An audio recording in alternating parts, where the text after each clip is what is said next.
avisos. O conteúdo a seguir pode conter gatilhos e caso você não se sinta confortável com o assunto durante o episódio, eu recomendo que não prossiga com ele. Recado dado, bora pro episódio de hoje. Lucas Vargas Terra nasceu no dia 19 de outubro de 1986. Ele era natural de Salvador, Bahia, filho de Dona Marion e seu José Carlos Terra. E também tinha 2 irmãos, no caso mais velhos, o Carlos e o Felipe. E apesar de ter nascido na Bahia, Lucas morou uma boa parte de sua vida com os pais e irmãos no Rio de Janeiro. Lucas era um menino muito carinhoso, dedicado no que fazia e muito vaidoso.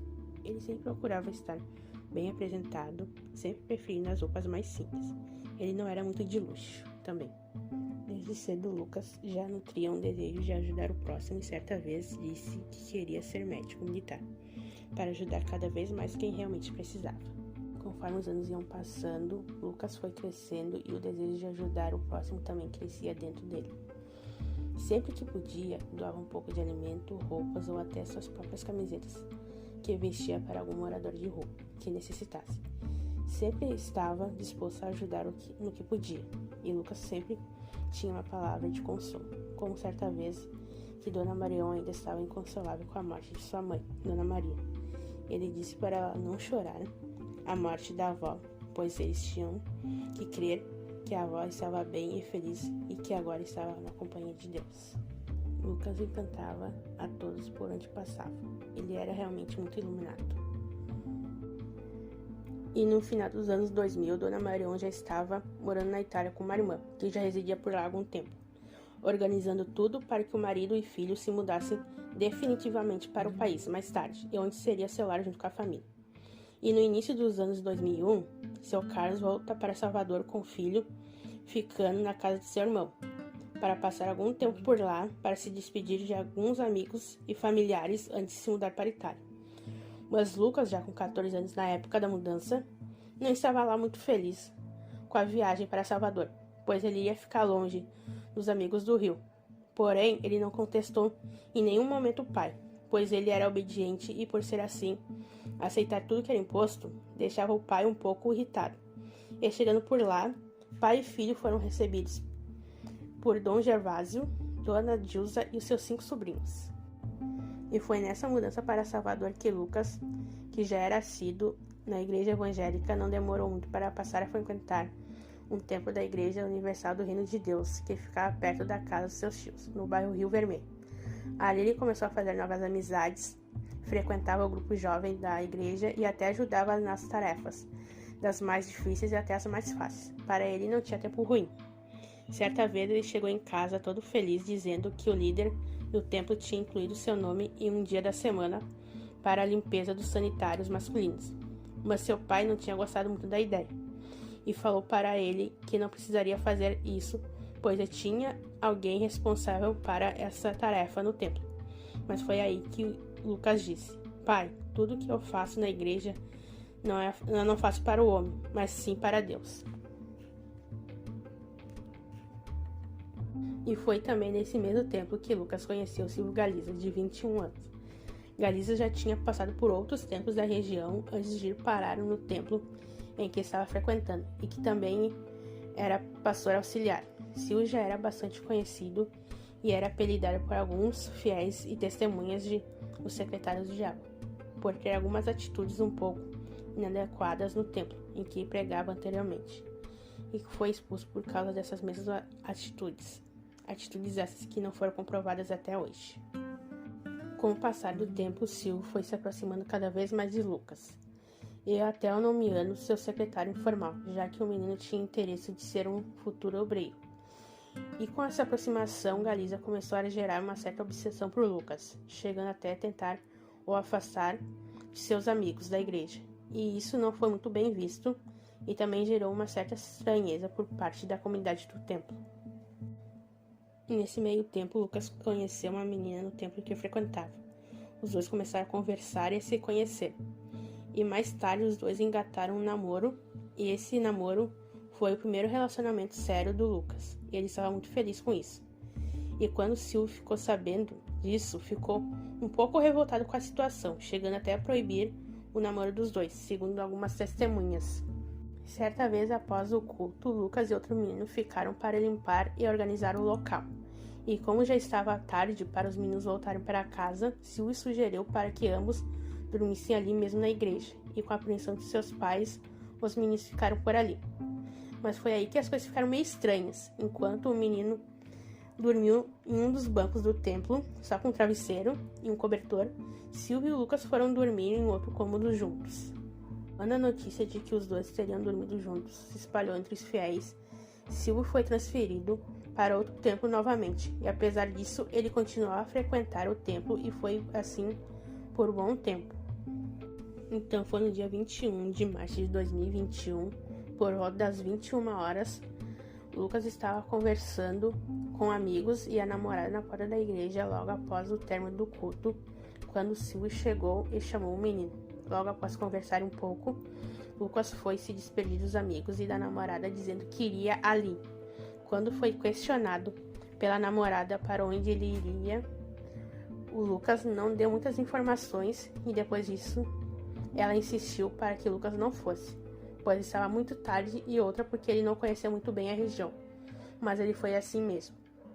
Conforme as horas iam passando e Lucas não chegava em casa do culto, seu Carlos começou a ficar preocupado com o filho, e foi quando decidiu se trocar para ir ver o que estava acontecendo, e quando estava terminando de se trocar para ir à igreja, o telefone toca. Era o Lucas ao telefone, avisando que estava indo com Silvio a uma igreja no bairro Rio Vermelho, para fazer um propósito de oração.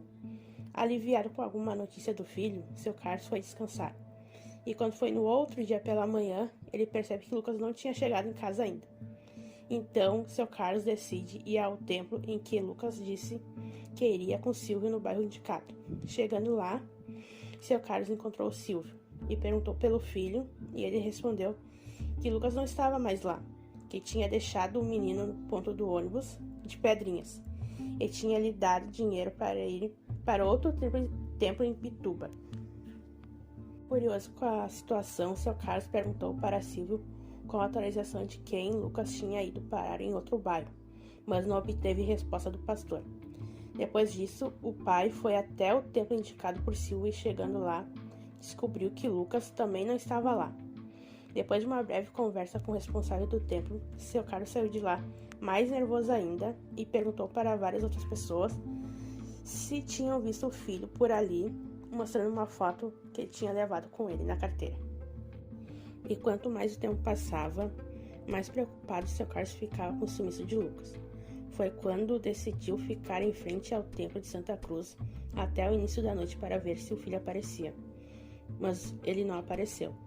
Como o menino não tinha aparecido ainda, seu Carlos e mais 3 conhecidos foram até uma delegacia mais próxima para registrar um BO de desaparecimento. Chegando lá, os policiais disseram que ele deveria esperar 48 horas para registrar uma queixa de desaparecimento, o que era muito comum naquela época, e foi isso que ele fez.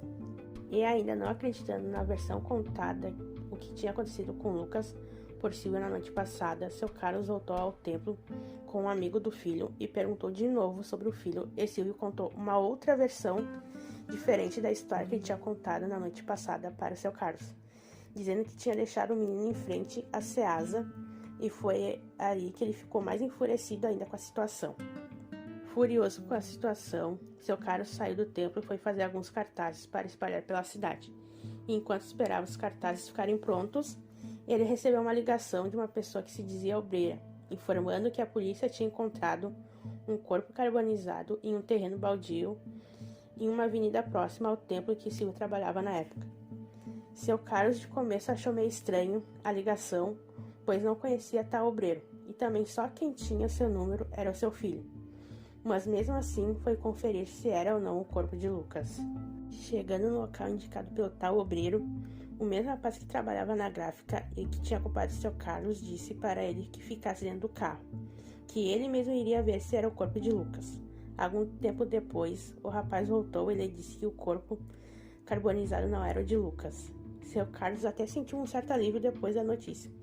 E segundo ele, o rapaz talvez não tenha tido coragem de contar que aquele corpo no terreno era do seu filho. E nesse meio tempo, Dona Marion ainda não sabia de nada que estava acontecendo em casa.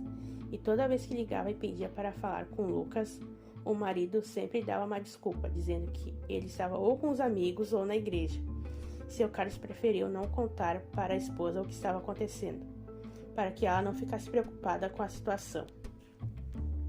Segundo as investigações da polícia na época, na quinta-feira à noite, por volta das 10h30, uma Kombi foi vista entrando no terreno baldio. E dentro dessa mesma Kombi foi visto 3 homens, e do lado de fora do terreno, mais 2 homens, só que de moto, que davam cobertura. E também, no mesmo dia, algumas pessoas disseram que viram labaredas de fogo, e logo após, 2 homens fugiram em alta velocidade. Depois de tanto procurar em hospitais e em bairros próximos e com uma leve suspeita de que aquele corpo encontrado no terreno baldio realmente era o de Lucas, seu Carlos resolveu contar em uma ligação para a dona Marion o que estava acontecendo, o que deixou ela chocada e desesperada ao mesmo tempo. Quando soube da notícia, foi quando resolveu voltar para o Brasil para acompanhar as investigações mais de perto e para saber o que tinha acontecido de fato com Lucas. E depois de uma investigação iniciada no corpo carbonizado encontrado no terreno baldio, os investigadores receberam o resultado com a confirmação de que aquele corpo realmente era do Lucas. Isso depois de 12 dias de espera, e isso só foi confirmado também porque na boca do Lucas tinha um pedaço de pano que manteve a boca dele preservada. Pano esse que incriminaria Silvio Galiza mais tarde. E detalhe, os pais do Lucas só conseguiram enterrar o corpo dele depois de 45 dias, do resultado da análise de exame de DNA. Ao longo das investigações se descobriu que Lucas, antes de ser morto, foi amarrado, amordaçado, supostamente abusado sexualmente. E digo supostamente porque, como o corpo do Lucas estava carbonizado, não conseguiram encontrar nenhum vestígio de abuso sexual. E mais tarde se descobriu que o pano que estava dentro da boca do Lucas era um pedaço de uma cortina que tinha no templo onde o Silvio trabalhava. Depois de muitas investigações, os policiais responsáveis pelo caso chegaram à conclusão de que o Silvio era o culpado de cometer o crime contra o Lucas naquela fatídica noite. E depois dessa confirmação também, seu Carlos e dona Marion travaram uma batalha por justiça pela morte do filho. E foi a partir daí também que o casal começou a ser ameaçado, caluniado e humilhado em alguns cultos que participavam nos templos da instituição. No dia 9 de julho de 2004, Silvio Galiza foi condenado a 23 anos e 5 meses de prisão. E por ser um crime doloso contra a vida, Silvio foi julgado pelo Tribunal do Júri. Os fatos que foram usados como tese pela promotoria, o abuso sexual e a morte do Lucas, foram usados como prova e foi acatado pelo júri. E mais tarde, os advogados do homem, o Silvio, recorreram por 2 vezes. Na primeira vez foi pedida uma redução de 18 anos, que foi aceito mais tarde. E na segunda vez, a condenação do rapaz foi diminuída para 15 anos de prisão. 2 anos mais tarde, em 2006, a TV Globo resolveu contar o caso do Lucas no programa Linha Direta. E nesse mesmo programa, fizeram uma reconstituição do crime e tal. E foi aonde o Silvio, que estava acompanhado dos advogados dele, resolveu abrir o bico e acusar mais 3 pessoas pelo homicídio de Lucas. E sempre afirmando e jurando de pé junto que não tinha nada a ver com o crime. E mais tarde ele disse também em outras entrevistas que tinha sido coagido e ameaçado por um advogado da igreja. Os membros acusados por ele foram o Fernando Aparecido da Silva, o Joel Miranda Macedo e um segurança dos dois. E mais tarde, a promotoria inocentou os 2 pastores da instituição que Silvio tinha acusado na entrevista do programa Linha Direta. E também, segundo Galiza, Lucas só foi morto porque quando ele entrou no local onde estavam Fernando e Joel, flagrou os 2 em um ato sexual, e por isso que eles decidiram tirar a vida do Lucas, temendo que o menino contasse para mais alguém o que tinha visto naquela noite. Com a acusação feita por Silvio, em 2008, um novo processo foi aberto, mas agora contra o bispo Fernando e o pastor Joel. E 1 ano e meio depois, o Supremo Tribunal Federal foi acionado pela defesa dos 2 homens, que mais tarde, a primeira turma do Supremo Tribunal concedeu habeas corpus para Fernando e Joel. E em 2013, Fernando e Joel foram inocentados por falta de provas. 5 anos depois, em 2018, essa decisão foi derrubada por um ministro do STF, decidindo que os dois acusados não fossem a júri popular. E para completar, em setembro de 2019, o STF decidiu voltar atrás da decisão, colocando os dois no banco dos réus de novo. E durante esse tempo todo, o caso sofreu várias reviravoltas. E também, agora por conta da pandemia, a data do julgamento, infelizmente, ainda não foi marcada. Além de não ter uma data marcada para o julgamento acontecer, o caso corre o risco de prescrever, pois existem algumas situações em que o crime corre esse risco.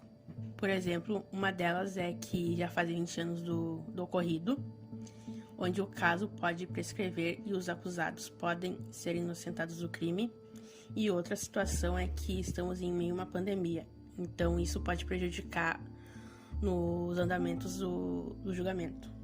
Dos 3 acusados pelo crime, Silvio Galiza foi o único sentenciado pela morte do Lucas, e desde 2012 ele cumpre sua pena em liberdade condicional. E atualmente ele cursa Direito e ele ainda é pastor, segundo diz em suas redes sociais. Depois de um tempo, seu Carlos decidiu cursar Direito para entender mais sobre os processos e representar a família no caso. Mas, porém, no último semestre do curso decidiu abandonar a faculdade, pois estava descontente com a justiça e viu que as leis continham brechas, que beneficiavam mais quem cometia os crimes do que as próprias vítimas, e viam total inversão de valores, colocando nós como se fôssemos os verdadeiros criminosos. Seu Carlos, desde o primeiro dia do desaparecimento do Lucas, juntamente com Dona Marion, lutou por justiça e não se deixou abalar em nenhum momento, mesmo sendo ameaçado, perseguido, motivo de piada, etc. Isso tudo só o fez mais forte. Mas, como nem tudo são flores, seu Carlos morreu no dia 21 de fevereiro de 2019, de cirrose hepática. Antes de morrer, seu Carlos escreveu o livro Lucas Terra, Traído pela Obediência, sem fins lucrativos, em 2016. E em 2019 foi escrita a continuação do livro, intitulado Traído pela Obediência, junto à sua esposa. E a Dona Marion, depois da morte do marido, assumiu as rédeas da situação. E até hoje ela continua buscando por justiça com o apoio dos filhos e da família, concedendo entrevistas, divulgando o caso para que ele não caia no esquecimento, e ela também é muito ativa nas redes sociais. E também foi criada uma petição online pública intitulada Só a Favor do Júri Popular Já, caso Lucas Terra. O objetivo da petição é colher o máximo de assinaturas para que o julgamento ocorra antes que o crime prescreva, e a mesma já conta com mais de 20 mil assinaturas. O link da petição se encontra no Instagram da Dona Marion. Bom, gurizada, esse foi o nosso primeiro episódio do podcast e espero que tenha gostado. Até a próxima!